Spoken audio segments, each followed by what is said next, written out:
Bueno, ¿qué tal? Buenas tardes a todos. Gracias por la presentación, Belén. Mi nombre es Agustín Angeleri, yo soy jefe residente de la RISAM en Baigorria y bueno, esta ya es creo que la tercera vez que formo parte del curso preresidencia, siempre dando el módulo de salud mental. Así que bueno, vamos a arrancar. La clase no es larga, pero sí tiene algunos conceptos importantes por varias cosas. Por un lado, porque bueno, la ley, si bien todavía se la sigue llamando nueva, ya tiene 10 años desde su implementación en el 2010. Y por un lado, es importante conocer algunos aspectos claves porque si bien, bueno, yo me dedico particularmente a la salud mental, cualquiera profesional recién recibido que haga una guardia o que dé sus primeros pasos como profesional en la salud en general, se va a encontrar en el cotidiano con situaciones bueno, que suelen ser confusas, que en el marco de lo que tiene que ver con la atención de pacientes de salud mental y el marco legal que rige toda esta complejidad. Eso por un lado, y además de eso, es importante porque por lo menos en los últimos 4 o 5 años y de los exámenes únicos, siempre hay preguntas sobre la ley de salud mental. A veces hay dos, a veces hay tres, ha llegado a haber hasta 4 o 5 preguntas. Entonces, también por eso, que es naturalmente lo que a todos les convoca del curso, también por eso es importante. Así que vamos a ir arrancando. Esto, bueno, es el número de la ley de salud mental es la ley número 26.657. Y bueno, esa es una foto de una marcha que se hizo hace algunos años, un par de años, cuando, bueno, eso es en Buenos Aires, hubo un intento de retroceso en algunas cuestiones de la ley eh, durante lo que fue el gobierno de los 4 años de Macri. Esa marcha y esa foto surge de ese contexto. Así que vamos a ir arrancando con algunos conceptos y definiciones. Bueno, antes de arrancar en sí con la ley, quise hacer una especie de resumen de cuáles son los ítems más importantes que la ley toma y que la ley cambia también un poco, porque la ley lo que viene a hacer es a cambiar un poco el paradigma de la salud mental en general en la Argentina en cuanto a todos los aspectos que la atañen. La ley, bueno, como ya mencioné antes, fue sancionada en el año 2010, parte de la presunción de las capacidades de las personas, esto lo vamos a retomar igual después más adelante. Bueno, se rige prácticamente toda la ley bajo la lógica de la desmanicomalización, es una de las principales banderas que la nueva ley impulsa. Por supuesto que el trabajo en equipos interdisciplinarios es otra de los aspectos clave que se ponen de manifiesto.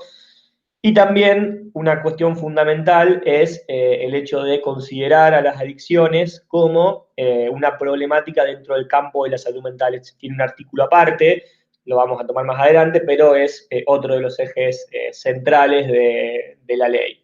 Ahora lo que vamos a hacer es un repaso de algunos de los artículos fundamentales. Eh, Antes de eso, algunos datos interesantes. Estos son datos de hace más o menos unos 2 años. En la Argentina se estima que hay alrededor de 25.000 personas en centros de internación, 66,7, casi el 70% en el público y 33% en el privado. Más del 80% de estas personas permanecen internadas más de un año y muchas toda la vida.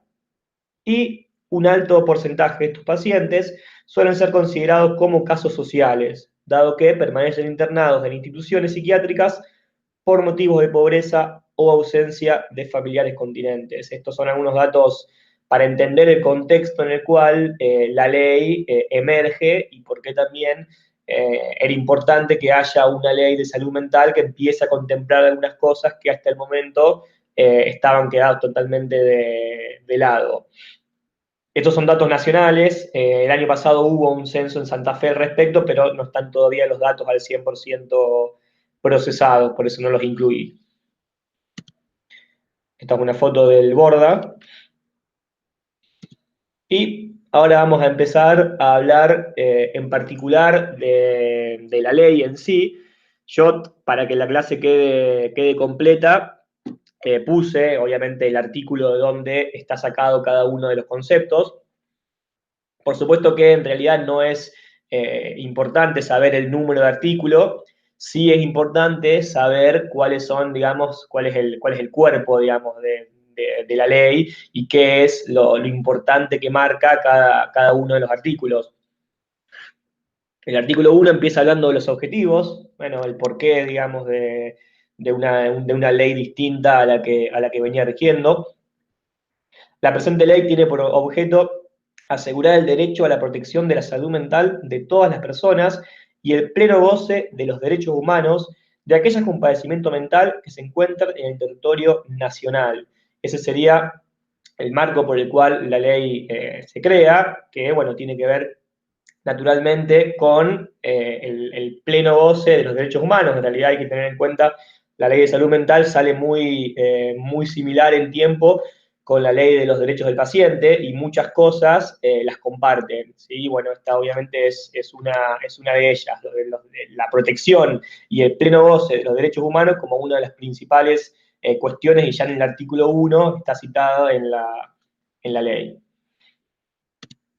Bueno, con respecto a la definición, estamos hablando en este caso de la definición de salud mental que da la ley, pero también es perfectamente aplicable por lo menos en la primera parte de la definición, al concepto de salud en general. Entonces, la ley va a decir, se reconoce la salud mental como un proceso determinado por componentes históricos, socioeconómicos, culturales, biológicos y psicológicos, cuya preservación y mejoramiento implica una dinámica de construcción social vinculada a la concreción de los derechos humanos y sociales de toda persona.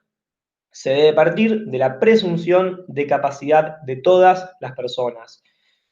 Esta definición, bueno, se podría desglosar en tres. Una primera parte que habla de todo lo que tiene que ver con este proceso y este determinismo histórico, socioeconómico, cultural, biológico y psicológico, que esto atañe a la salud mental y a la salud en general. ¿Sí? Y también, bueno, una segunda parte que vuelve a poner en el centro a los derechos humanos como cuestión fundamental, y una tercera parte que habla de la presunción de capacidad de todas las personas, que eso es uno de los paradigmas que la ley viene a cambiar, ¿no? Hasta la implementación de la ley y las lógicas de trabajo habituales, incluso en algunos lugares sigue, bueno, sucediendo, esto de, bueno, la persona que tenga algún padecimiento de salud mental, uno puede considerarlo como que tiene o no tiene capacidad de discernimiento, y en general la nueva ley lo que dice es que toda persona siempre tiene que partirse desde la presunción, desde el presunto de que la persona tiene capacidad plena. Y eso es algo que antes no sucedía de esta manera. Bien. Y algunas cuestiones que abunda un poco más este artículo. En ningún caso puede hacerse diagnóstico en el campo de la salud mental sobre la base exclusiva de estatus político, socioeconómico, pertenencia a un grupo cultural, racial o religioso, demandas familiares, laborales, falta de conformidad o adecuación con valores morales, sociales, culturales, políticos o creencias religiosas, prevalencia de la comunidad donde vive, prevaleciente de la comunidad donde vive a la persona. Y elección de identidad sexual o la mera existencia de antecedentes de internamiento u hospitalización. Esto es fundamental. Alguno podrá decir perfectamente que son cuestiones obvias.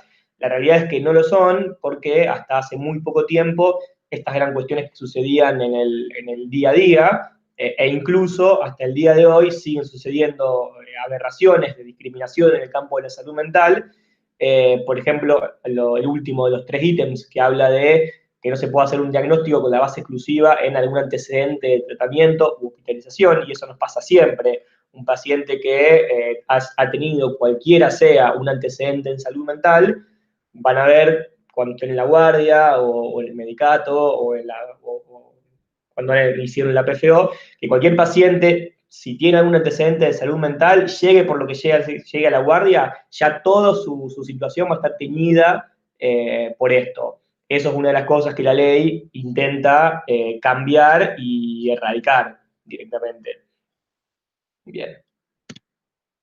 Y ahora vamos a seguir con algunos artículos puntuales que son, digamos, los más importantes y que un poco rompen con algunas lógicas de las legislaciones anteriores. Y uno es este, que es el artículo 4, ¿sí? Que es el que habla de las adicciones. Hasta hace no mucho tiempo, en realidad, bueno, antes del 2010, que es el año donde la ley se sanciona, los pacientes que tenían problemáticas de consumo, cualquier consumo, sea legal o sea ilegal y en la forma que sea, estaban como una especie de gris, porque en realidad eran pacientes que no eran alojados prácticamente por ningún servicio, por ningún sistema, solían quedar a la deriva y por lo general terminaban muy mal. La ley lo que dice es, bueno, es darle un marco a todo eso que estaba totalmente desenmarcado y lo que va a decir sobre las adicciones es las adicciones deben ser abordadas como parte integrante de las políticas de salud mental. Las personas con uso problemático de drogas, legales o ilegales, tienen todos los derechos y garantías que se establecen en la presente ley. Con lo cual, este fue un cambio más que significativo porque decir que las personas que tengan problemáticos de consumo están enmarcadas dentro del marco de las políticas de salud mental implican que digamos, le caben, por decirlo de alguna manera, todos los derechos y garantías que están en esta ley. Y vamos a ver ahora, cuando sigamos avanzando en los artículos, que muchos son fundamentales. Una atención interdisciplinaria, una atención en el campo de la salud, en el campo de la salud mental, en el hospital general, y todas estas cuestiones que hoy, bueno, uno parecería que son evidentes, pero que no lo eran tanto hasta hace unos pocos tiempos atrás. Bien. El artículo 6 habla sobre los efectores, esto después lo vamos a retomar un poco más cercano al final. Los servicios y efectores de salud público y privada, cualquiera sea la forma jurídica que tengan, deben adecuarse a los principios establecidos en la presente ley. Este artículo es cortito, pero lo puse porque en realidad tiene que ver con lo que va a venir después, que ya lo vamos a ver, que es en dónde tienen que atenderse los pacientes que tengan padecimientos subjetivos o que tengan crisis de salud mental. Y ya les va diciendo a todos los efectores, sean públicos o sean privados, que tienen que adecuarse a todo lo que dice la presente ley. Bien.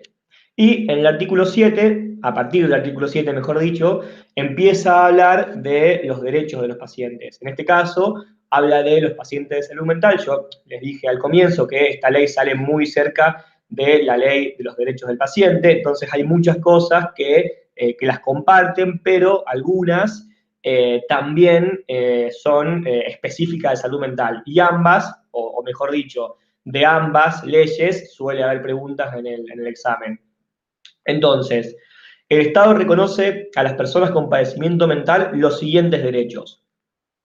Derecho a recibir atención sanitaria y social integral y humanizada a partir del acceso gratuito, igualitario y equitativo a las prestaciones e insumos necesarios. Empieza con la cuestión de la universalidad en la atención y el derecho a, obviamente, recibir la atención de manera igualitaria y equitativa como el resto de la población. Derecho a recibir una atención basada en fundamentos científicos, ajustado a principios éticos. Está subrayado lo de principios éticos porque naturalmente todos saben, y si no se los cuento, que bueno, durante muchísimos años la atención y las terapéuticas de pacientes, sobre todo en salud mental, estaban sujetos a bueno, cuestiones que eran totalmente antiéticas, con métodos no probados, y que iban más por la vía de la tortura que de la terapéutica. Por eso la ley de salud mental especifica, y mejor dicho, explicita cosas que por ahí uno las lee y dice, bueno, deberían ser obvias, pero lo cierto es que no lo son. Derecho a recibir tratamiento y a ser tratado con la alternativa terapéutica más conveniente, que menos restrinjan sus derechos y libertades, promoviendo la integración familiar, laboral y comunitaria. Esto, bueno, sigue del ítem anterior. Ya vamos a ver en un ratito cuando hablemos de las internaciones, en qué momentos y en qué condiciones uno puede restringir ciertos derechos de los pacientes, ¿sí? En principio uno tiene que siempre apelar y abogar, porque en realidad los pacientes reciban el mejor tratamiento disponible y que menos restrinja sus derechos y libertades. Derecho a ser acompañado antes, durante y luego del tratamiento por sus familiares, otros afectos o quien la persona con padecimiento mental designe. Esto es fundamental, esto es un derecho del paciente, pero además es algo que a nosotros nos ayuda mucho a sobrellevar las internaciones en el hospital. El tema de que los pacientes pueden estar acompañados a veces por la familia y a veces por ejemplo, acompañantes terapéuticos o ambos a la vez. Bien. Derecho del asistido, su abogado o un familiar o allegado que esté designe a acceder a sus antecedentes, ficha, historia clínica. Esto es igual a lo que figura en la Ley de los Derechos del Paciente. Todos los pacientes tienen derecho a acceder libremente a su historia clínica y a todo lo que allí se haya anotado, escrito, registrado, estudios complementarios, etc. Derecho a que en el caso de internación voluntaria o involuntaria prolongada, las condiciones de la misma sean supervisadas periódicamente por el órgano de revisión. Este ítem quiere decir que la ley lo que plantea es que tiene que crearse en cada provincia un órgano de revisión que tiene que ser quien vele, por decirlo de alguna manera, porque esta ley se cumpla, ¿sí? Por lo general, acá en Santa Fe no se ha terminado de constituir nunca del todo, y por lo general, cuando hay una internación involuntaria, quienes tienen la obligación y la potestad de poder velar por los pacientes que están internados en estas condiciones son los jueces. Después, igualmente, vamos a volver sobre esto cuando hablemos de internaciones involuntarias. Derecho a no ser identificado ni discriminado por un padecimiento mental actual o pasado. Esto es lo mismo que ya dije al principio. Esto es muy de la actualidad y como siempre y como todos sabemos, hay cosas que no cambian porque haya una ley y hay cosas que llevan mucho más tiempo y mucho más laburo de que cambien. Bueno, esta es una de ellas. O sea, la discriminación, la estigmatización y el señalamiento de quien padece o padeció una enfermedad mental está todo el tiempo. Lo que la ley intenta es, de ponerlo en palabras, de que esto no debe ser de esta manera.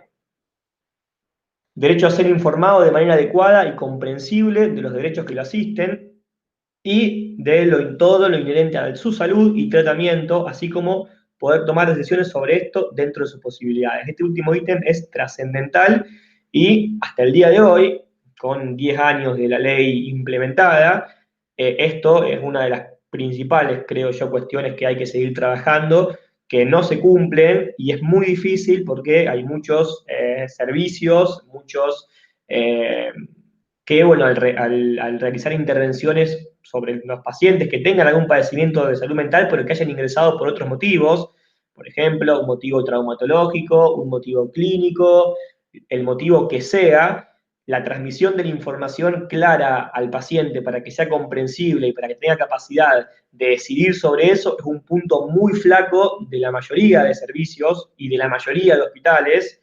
Tanto es así que en muchas situaciones nos llaman a nosotros, a salud mental, para ser los encargados de o transmitir directamente la información al paciente o de mediar para que esa información le llegue al paciente como debe ser. Eso no tiene que ser así y es obligación del médico que asiste al paciente, llámese médico de cabecera o por lo menos quien está guiando las intervenciones, de dar toda la información lo más clara posible y sobre todo cerciorarse de que el paciente haya comprendido.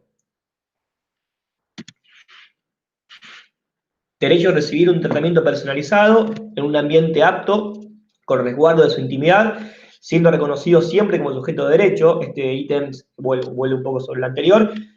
Yo subrayé lo de resguardo de su intimidad. Vamos a ver más adelante que los pacientes de salud mental tienen que atenderse en el caso de requerir una internación en un hospital general, pero eso no quiere decir que las características de un paciente de salud mental sean las mismas de otro paciente, justamente por las cuestiones subjetivas que ya todos nos imaginamos. Entonces, el resguardo de la intimidad es uno de tantos ítems y de tantas cuestiones que hay que tener en cuenta y que los hospitales tienen que adaptarse a esto, porque en realidad uno no puede estar teniendo entrevistas con los temas delicados que se tratan, ustedes se imaginarán, gente con intento de suicidio, con crisis de las más diversas índoles, con 3, 4 personas en la misma habitación.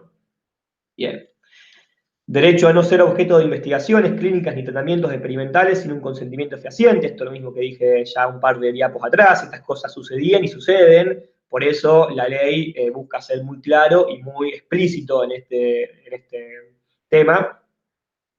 Y derecho a que el padecimiento mental no sea considerado un estado inmodificable. O sea, nosotros sabemos, los que nos dedicamos a la salud mental, que esto es nosotros siempre nos llevamos por la clínica del caso por caso y todos los padecimientos subjetivos, todas las enfermedades mentales tienen una evolución, siempre van cambiando en el tiempo y no son cosas estáticas, ni mucho menos inmodificables. Es un concepto sumamente antiguo, en realidad, y que, bueno, la ley lo que busca un poco es, bueno, erradicarlo y romper con ese paradigma. ¿Sí? Estos son un poco algunos de todos los derechos, porque cuando la ley empieza, dice, bueno, separa la ley en un enfoque de derechos. Bueno, ¿qué sería un enfoque de derechos? Bueno, en esencia, el respeto de los derechos humanos. ¿Cuáles principalmente? Bueno, en más específico en salud mental, todos los que acabamos de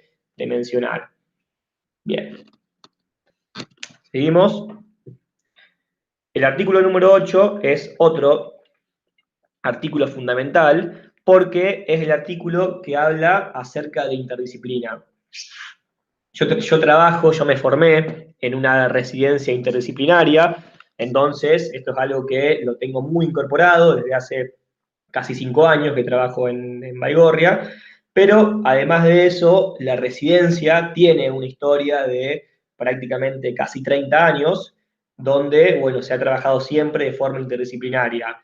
Pero en muchos otros lugares esto no se da de esta manera, antes mucho más, e incluso ahora también hay muchos lugares donde no se trabaja de forma interdisciplinaria y donde se da un gran predominio del campo psi, o sea, psiquiatra, psicólogo, dejando de lado muchas otras disciplinas que conforman el gran campo de la salud mental y que, además de ser algo legal, porque está dentro de una ley, es la forma clínica, digamos, más idónea y la que más se acerca a, bueno, justamente a poder cumplir todo este enfoque de derechos que la ley plantea. Entonces, con respecto a esto, la ley lo que dice es, debe promoverse que la atención en salud mental esté a cargo de un equipo interdisciplinario, integrado por profesionales, técnicos y otros trabajadores capacitados con la debida acreditación de la autoridad competente. Se incluyen las áreas de psicología, psiquiatría, trabajo social, enfermería, terapia ocupacional y muchas otras disciplinas o campos pertinentes. De hecho, la residencia de la cual yo formo parte se encuentra en muchos lugares del país. Acá en Baigorria está formada por médicos que se forman para psiquiatría, por psicólogos y por trabajadores sociales, pero hay otras residencias, como la mía, de otros lugares que también incluyen enfermeros, terapistas ocupacionales, comunicadores sociales, o sea que el campo es mucho más amplio que solamente la parte de psicología y psiquiatría. Bien, avanzamos. Bien, artículo número 9 habla de la territorialidad y esto tiene que ver un poco, ya hablamos que la ley de salud mental se enmarca o va muy de la mano con la ley de los derechos del paciente, pero también se enmarca en lo que tiene que ver con los conceptos básicos de la atención primaria de la salud, o sea, todo lo que tiene que ver con la APS, y de la misma forma que nosotros decimos que la atención en general de cualquier paciente por cualquier malestar tiene que hacerse en el territorio y el hospital general tiene que dejar de ser el centro de la salud. Bueno, lo mismo ocurre con la salud mental. Entonces, este artículo va a decir, el proceso de atención debe realizarse preferentemente fuera del ámbito de internación hospitalario y en el marco de un abordaje interdisciplinario e intersectorial, basado en los principios de atención primaria de la salud, y acá agrega algo importante que además de la interdisciplina, agrega la intersectorialidad. Nosotros todo el tiempo trabajamos con otros sectores, talleres, cuestiones culturales, comedores, escuelas, merenderos, y en realidad un poco a lo que apunta este artículo de la ley es eso, es expandir y es justamente abrir las puertas del hospital y que no todo quede centralizado, ¿sí? Sino que, bueno, se apele, como todos hemos visto en algún momento, a los principios de la APS. Bien. Artículo 12 habla sobre la medicación. Este es un artículo también más que interesante. ¿Por qué? Nosotros, todos, los que nos formamos en medicina, damos por sentado, salvo algunas pocas especialidades que quizá no lo requieran, pero la gran mayoría de las especialidades médicas se basan en una buena medida en contar con la medicación como una herramienta, y una herramienta que tenga que ver con fines terapéuticos hacia, bueno, el malestar o el padecimiento que el paciente que tenemos adelante, bueno, esté teniendo. Esto es lo ideal y esto es lo que uno idealiza con respecto al uso de la medicación. Lo cierto es que en salud mental, en psiquiatría en particular y en salud mental en general, esto no siempre ha sido así e incluso aún hoy no siempre es así. Entonces, la ley que va a decir al respecto sobre la medicación y su uso va a decir lo siguiente.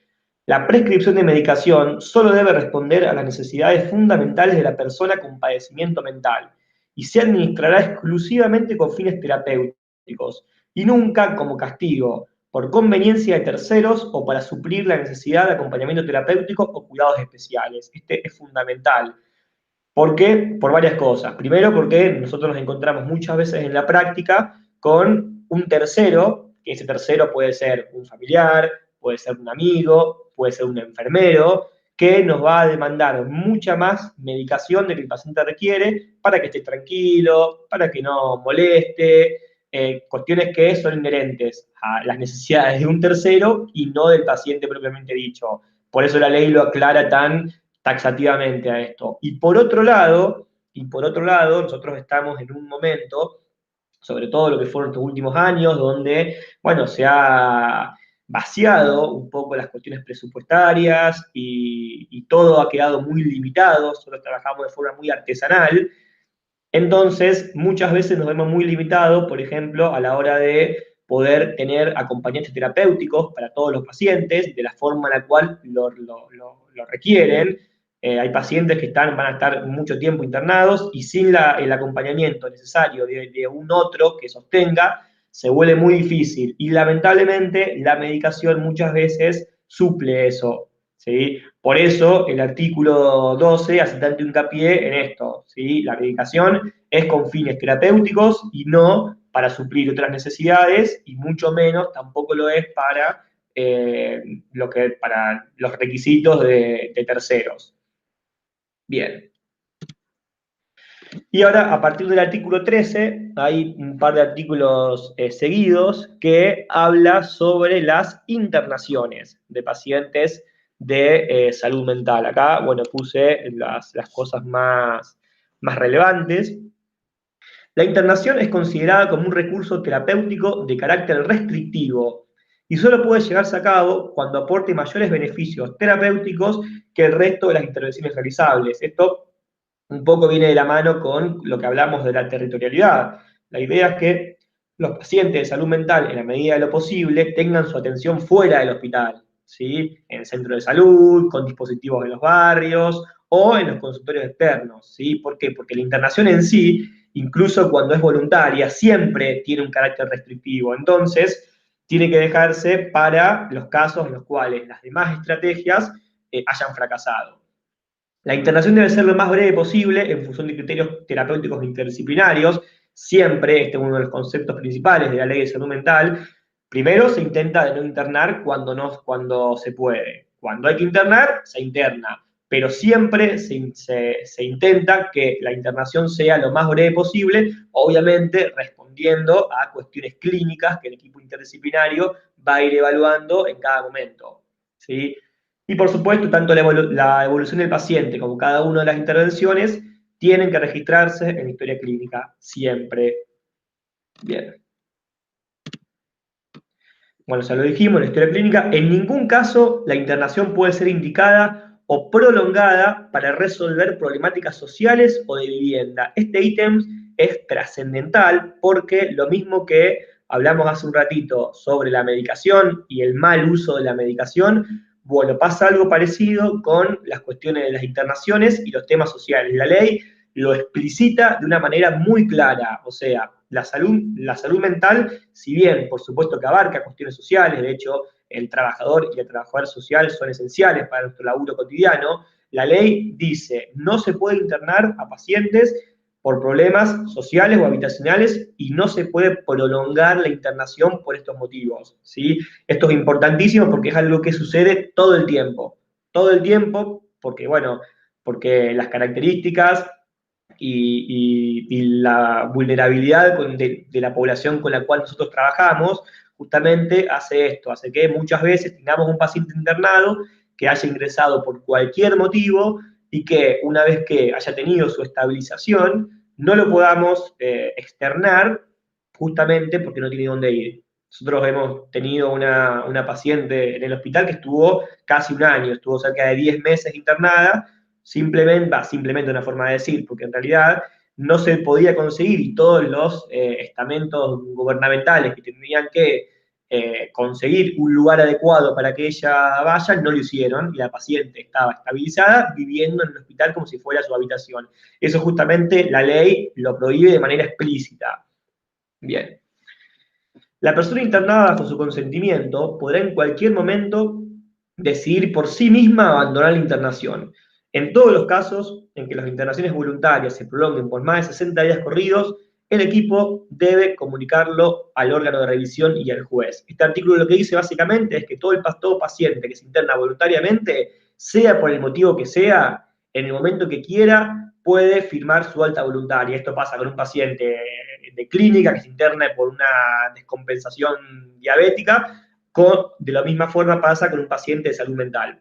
Por supuesto que la clínica está en el medio y obviamente si nosotros consideramos que el paciente clínicamente sería pertinente que siga internado, uno puede obviamente intentar persuadirlo con fines clínicos, pero la decisión y la última palabra la tiene siempre el paciente. Y si quiere retirarse, se retira. Y si la internación es voluntaria, o sea, el paciente accede a quedarse, pero se cumplen más de 60 días de esa internación, por más que sea voluntaria, igualmente el juez tiene que estar al tanto de la misma. Bien. El artículo 16 sigue hablando de las internaciones y dice que dentro de las 48 horas se deben cumplir con los siguientes criterios: evaluación, diagnóstico interdisciplinario e integral y motivos que la justifican.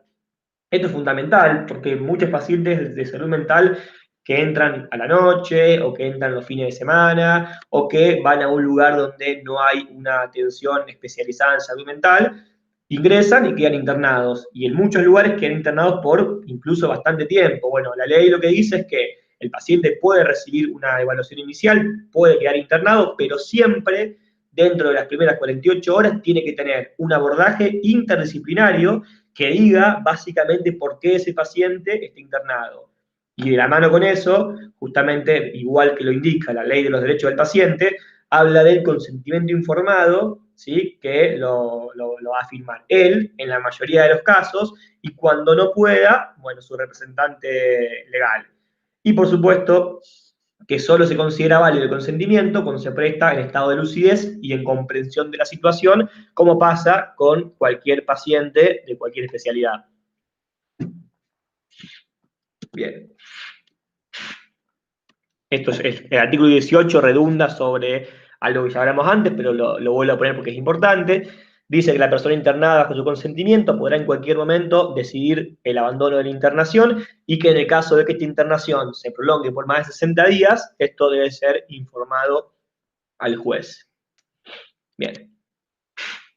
Y llegamos al artículo 20, son varios seguidos que los resumí porque son los artículos que se encargan de hablar de las internaciones involuntarias. Y esto es un tema, probablemente el tema más controversial o el tema que siempre genera muchas discusiones en general y en el campo de la salud mental, por el sencillo hecho de que un equipo interdisciplinario de salud mental tiene la potestad en determinadas circunstancias, ¿sí?, de restringir un derecho de una persona, como es el derecho de la libertad, ¿sí? Y esto, si bien hoy rápidamente alguien puede decir que, bueno, que es por su propio bien o que es para una mejora de ese paciente, eso o ese hecho no quita que ese derecho esté restringido, porque los pacientes quieren irse y nosotros con otras herramientas hacemos que se queden. Entonces, la ley es muy detallada y habla básicamente con un nivel de detalle más que interesante sobre qué es lo que implica una internación involuntaria y quiénes son los actores que pueden llevar a cabo una internación involuntaria, ¿sí? Entonces va a decir lo siguiente: la internación involuntaria de una persona debe concebirse como recurso terapéutico excepcional, en caso de que no sean posibles los abordajes ambulatorios. Y ahí ya en los primeros renglones dice la primera parte importante. Primero, es un recurso terapéutico, o sea, siempre tiene que estar pensado en pos de la clínica, ¿sí? Y en pos de considerar que esa internación involuntaria va a hacer que ese paciente mejore. Ese tiene que ser lo primero, tiene que considerarse como algo terapéutico. De la misma forma, tiene que ser considerado como algo excepcional. ¿Por qué excepcional? Porque justamente se da solamente cuando ninguno de los otros abordajes anteriores es posible, porque le estamos restringiendo un derecho a un paciente, ¿sí? Entonces tiene que ser terapéutico y tiene que ser excepcional. Y además, y esto es una de las cuestiones más importantes que establece la ley del 2010, solo podrá realizarse cuando a criterio del equipo de salud mental mediare situación de riesgo cierto o inminente para sí y para terceros. Y ahí tira las otras dos cuestiones fundamentales de la definición, que son, primero, quién puede hacer esa evaluación y quién puede indicar una internación contra la voluntad de un paciente, que es un equipo interdisciplinario de salud mental, y ningún otro actor, ni sanitario, y ahora vamos a ver judicial, puede hacerlo. Eso por un lado. Y por otro lado, habla de, bueno, lo puede hacer un equipo interdisciplinario de salud mental, pero ¿ante qué situación lo puede hacer? Lo puede hacer ante esta situación, cuando hay un riesgo cierto o inminente para sí o para terceros. Y esto que solamente es menos de una oración, pero que es sumamente importante. Primero porque habla justamente, bueno, tiene que haber un riesgo, ¿sí? Un riesgo, o sea, puede pasar algo. Pero ese riesgo no alcanza simplemente con que exista, o sea, tiene que ser cierto y tiene que ser inminente, o sea, tiene que ser un riesgo que yo tenga clínicamente la certeza de que si el paciente se va a suceder, pero que además va a suceder pronto, por eso lo inminente. Y estas dos cosas son fundamentales porque antes no estaba explicitado en ningún lado esto previo a la implementación de la ley, ¿sí? Y también incluye que este riesgo cierto e inminente es para sí o para terceros. En la mayoría de los casos, cuando nosotros trabajamos en salud mental, una de las cuestiones y uno de los ejemplos, bueno, más, si se quiere, más obvios de esto son los intentos de suicidio, ¿no? Donde el riesgo cierto e inminente casi siempre es para sí, rara vez es para terceros, pero la ley también lo pone porque puede suceder, ¿sí? Pero lo más importante es tener en cuenta esto, ¿sí? Solamente un equipo interdisciplinario de salud mental puede hacerlo y siempre y cuando se cumplan el riesgo cierto o inminente. Bien. Algunas imágenes de tiempos no tan lejanos. Bien. Sigue hablando el artículo 21 de algunas cuestiones sobre las internaciones involuntarias. Ya vamos terminando, no se preocupen. La internación involuntaria debidamente fundada debe notificarse obligatoriamente en un plazo de 10 horas al juez competente y al órgano de revisión. El juez debe dar respuesta en un plazo máximo de 3 días corridos. Esto es importante, ¿sí? E inmediatamente alguien mejor dicho, más que alguien, un equipo interdisciplinario indica una internación involuntaria de un paciente y automáticamente el paso siguiente, ¿sí?, a la cuestión clínica de garantizar la internación del paciente, inmediatamente después se tiene que redactar un informe, ¿sí?, donde se dé cuenta de cuáles fueron las características, las condiciones por las cuales se determinó esa internación, ¿sí? Se manda al juez y el juez en 3 días, nunca pasa así, nunca son estos tiempos, pero es lo que corresponde, en un máximo de 3 días el juez debe responder mediante un oficio la carta que nosotros le mandamos explicándole por qué tenemos a este paciente internado.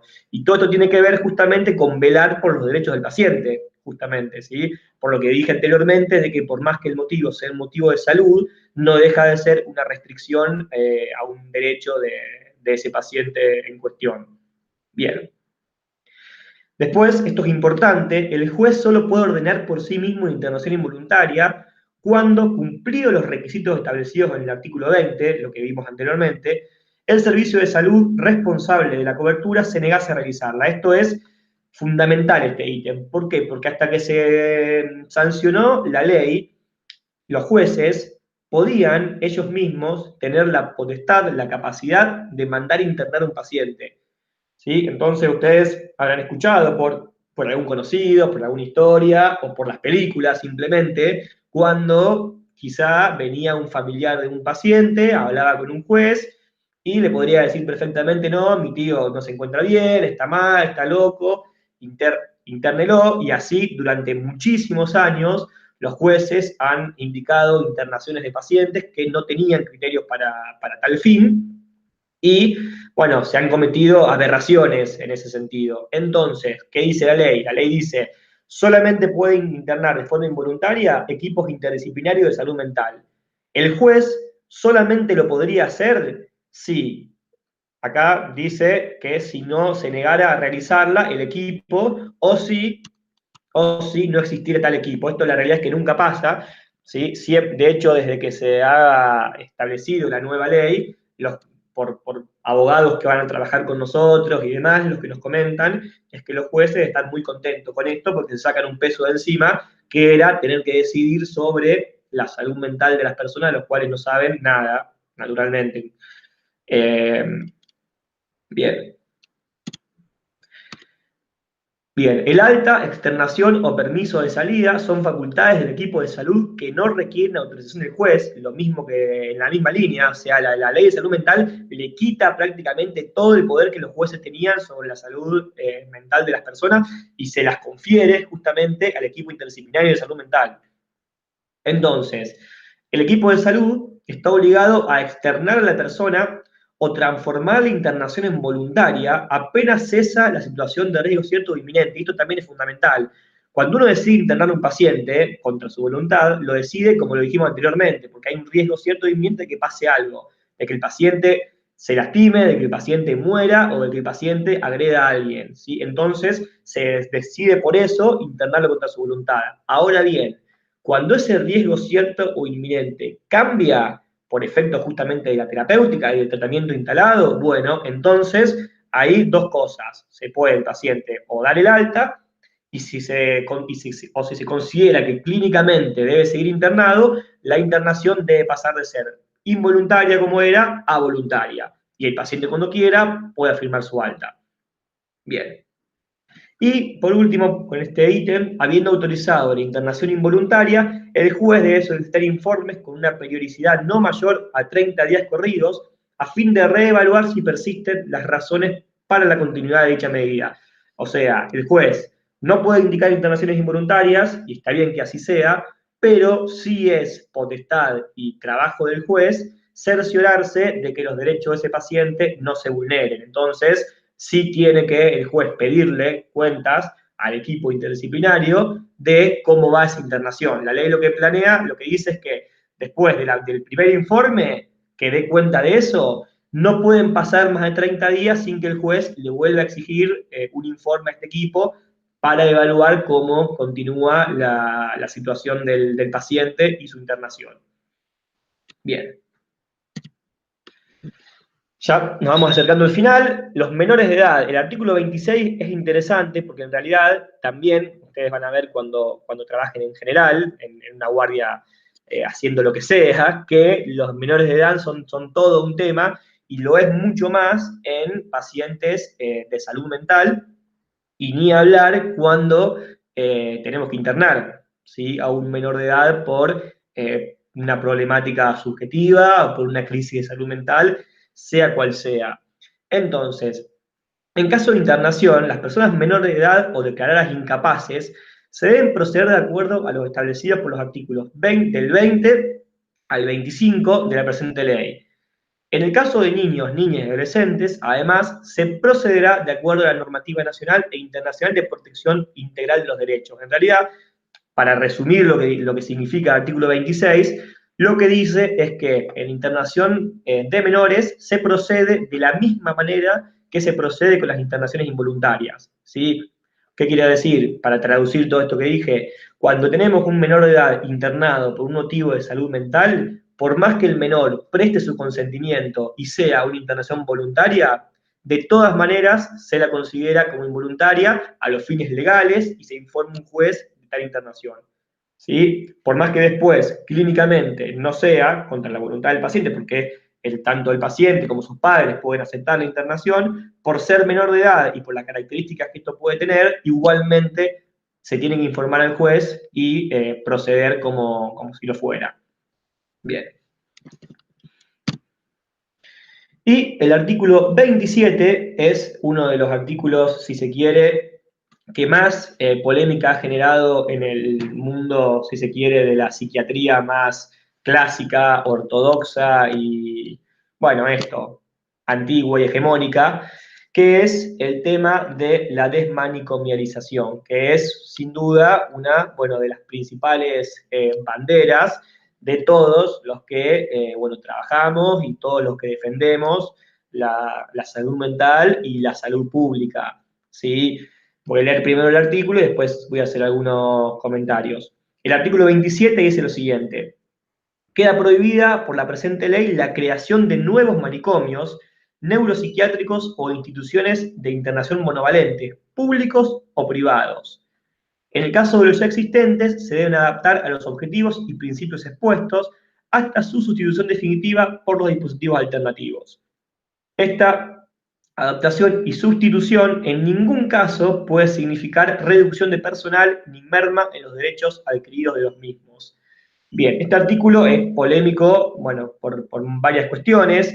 La primera es la más obvia, o sea, plantea directamente que no se pueden crear, esto estamos hablando del 2010, o sea, hace 10 años atrás, no se pueden crear nuevos monovalentes, o sea, nuevos psiquiátricos ni públicos ni privados, ¿sí? La mayoría, digamos, de la psiquiatría más hegemónica, conservadora y que manejan los grandes estamentos, trabajan en neuropsiquiátricos monovalentes. Eso por un lado. Pero además de eso, no solamente, bueno, esa cuestión de una resistencia casi esperable por estos sectores, sino que también en los últimos 10 años se han creado muchos monovalentes de índole privado, ¿sí? Incluso incumpliendo explícitamente lo que la ley dice. Y con respecto a los monovalentes que ya existían, la ley dice que tienen que adaptarse, ¿sí? O hasta su cierre. Bueno, esto ha sucedido a medias, ¿sí? Y es todo un tema porque, bueno, lo que ha significado en muchos casos es una merma en los recursos y en los presupuestos que en realidad han terminado afectando a pacientes y a profesionales, ¿sí? Ojalá que, bueno, tenga un mejor curso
no sin resistencia en un primer momento por parte del personal que, bueno, aludía a, bueno, no estar eh, capacitado, entrenado para esto, pero lo que la ley dice es muy clara. La atención de salud mental es en el hospital general y son estos hospitales generales los que tienen que adaptarse y generar los recursos necesarios. Bien.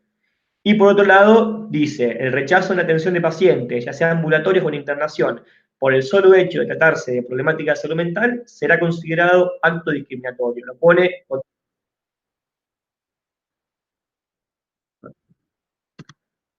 ¿Ahora se escucha? Bueno, lo digo de nuevo, el 28 se escuchó.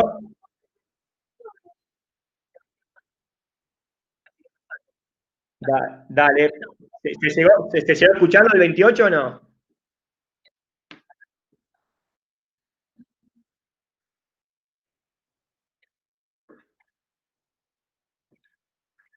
Dale, no hay problema.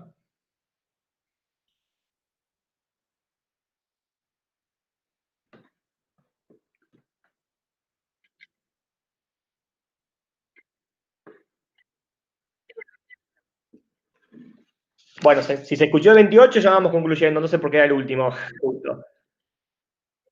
Así que, bueno, para ir concluyendo,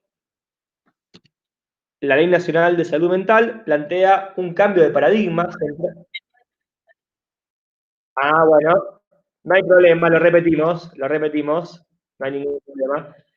Bueno, el artículo 28 es importante, está bien que pidan que lo repita, porque es el artículo que habla justamente en dónde tienen que atenderse los pacientes de salud mental. ¿Sí? Habíamos dicho en el artículo anterior que justamente el principal espíritu de la ley, o uno de los principales, es justamente el cierre de los manicomios. Entonces, si no se atienden en los manicomios como fue históricamente, bueno, ¿dónde se van a atender?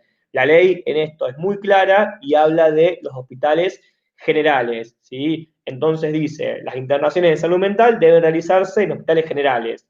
A tal efecto, todos los hospitales de la red pública, en principio, deben contar con los recursos necesarios, ¿sí? Esto es fundamental, porque en realidad, ¿sí? Si nosotros consideramos que el mejor lugar para que un paciente se interne, en el caso de requerirlo, es en el hospital general, entonces, bueno, justamente se debe brindar al hospital general todos los recursos necesarios para poder alojar a la población de que padece subjetivamente, que obviamente, como todos saben o se imaginarán, tienen características distintas a otras poblaciones de pacientes y por ende requieren cuidados distintos en algunos casos e instalaciones también en algunos casos distintas, ¿sí?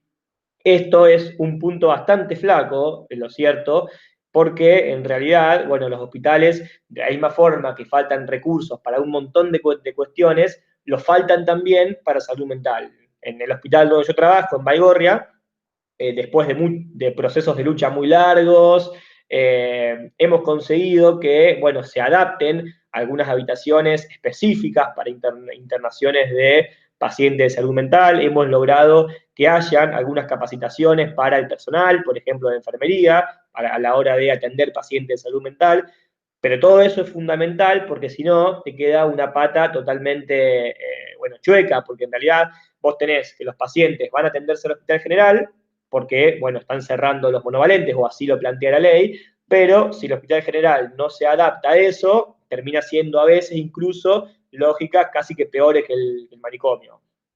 Y el artículo 28 dice también el rechazo de la atención de pacientes, ya sea ambulatoria o en internación, por el solo hecho de tratarse de problemática de salud mental, será considerado un acto discriminatorio. ¿Sí? Lo cual también es fundamental porque es algo que sucedía antes y sigue sucediendo ahora, que pacientes de salud mental son discriminados por el simple hecho de serlo. ¿Sí? Hay gente que no le gusta trabajar con locos, hay gente que no se siente preparado o por el motivo que sea, ¿sí? Pero lo cierto es que la ley en esto es muy clara, ¿sí? Y si un hospital y si un paciente tiene una descompensación de su crisis, sea lo que sea, debe ir al hospital general. Bien, ahora sí, para ir concluyendo, algunos ítems claves de la ley a modo de resumen. La Ley Nacional de Salud Mental plantea un cambio de paradigma, como ya hemos hablado, centrado en los siguientes puntos. Bien, considera la salud mental como un proceso y centra su atención en garantizar los derechos humanos de los pacientes, parte de la presunción de las capacidades de los pacientes, centra el trabajo en equipos interdisciplinarios, considera las adicciones dentro de las problemáticas de salud mental, replantea las internaciones tanto voluntarias como involuntarias y además plantea la desmanicomialización como un norte todavía a seguir persiguiendo. Así que, bueno, esto fue todo. Muchas gracias por la atención. Perdón si fue tedioso. Hablar de leyes a veces no es lo más divertido del mundo, pero bueno, espero que les sirva y que haya sido clara. Y si tienen preguntas, con gusto las respondo.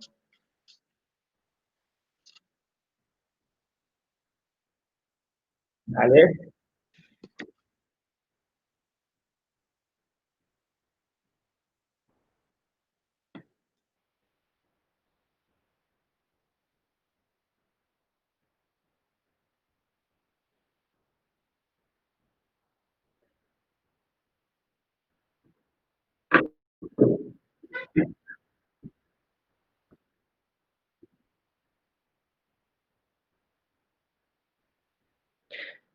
Es una muy buena pregunta, pero la respuesta es que no.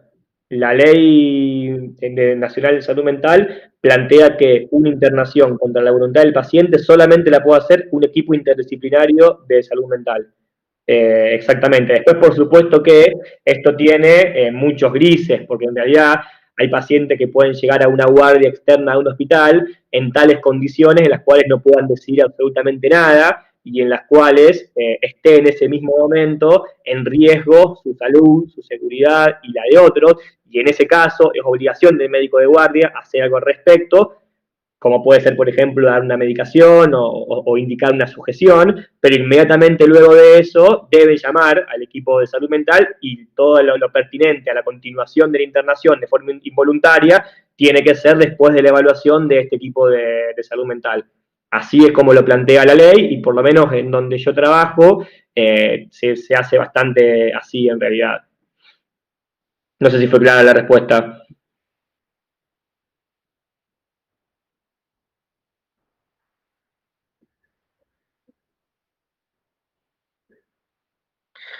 Bueno, esa pregunta es muy amplia y da para una charla más profunda, pero en realidad el principal fin de abolir los manicomios tiene que ver con una concepción, digamos, si se quiere, política, filosófica, ética, de cómo tienen que atenderse los pacientes de salud mental.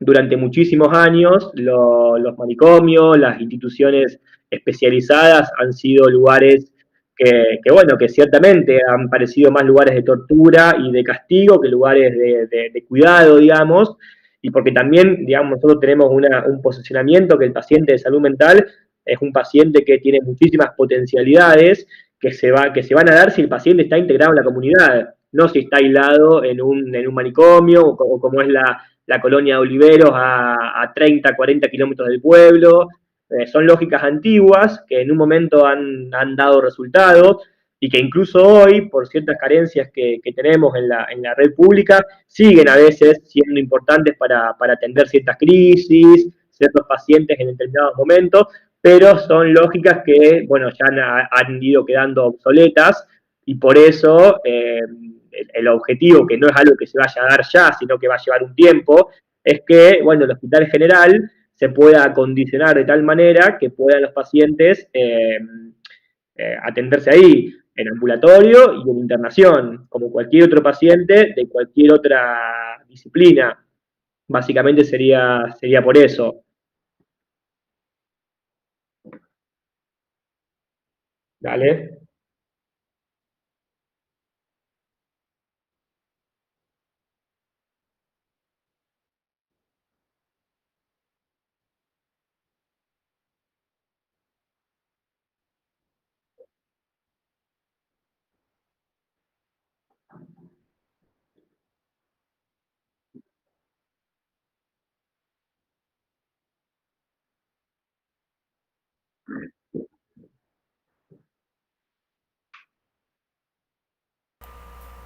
Ahí está, ahí se va a escuchar mi voz. Ahí está. Bueno, ahí se escucha mi voz. Así. A ver, dame un segundo. Si hay alguna duda más.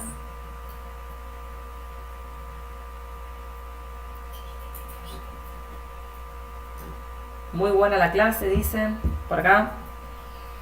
Muchas gracias.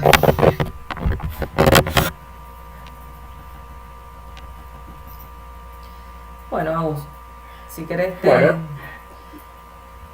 Listo. Te Bueno. dejo tranquilo y muchas gracias.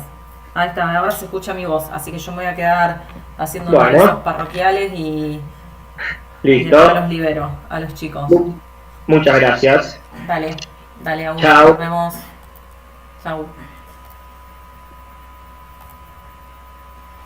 Bueno, antes tuvimos un problemita de audio, porque le estoy agarrando la mano a esta plataforma del canal de YouTube. Bueno, ¿cuál es la idea desde graduados? Terminar el curso de pre-residencias, más que nada finalizarlo para completar todos los módulos.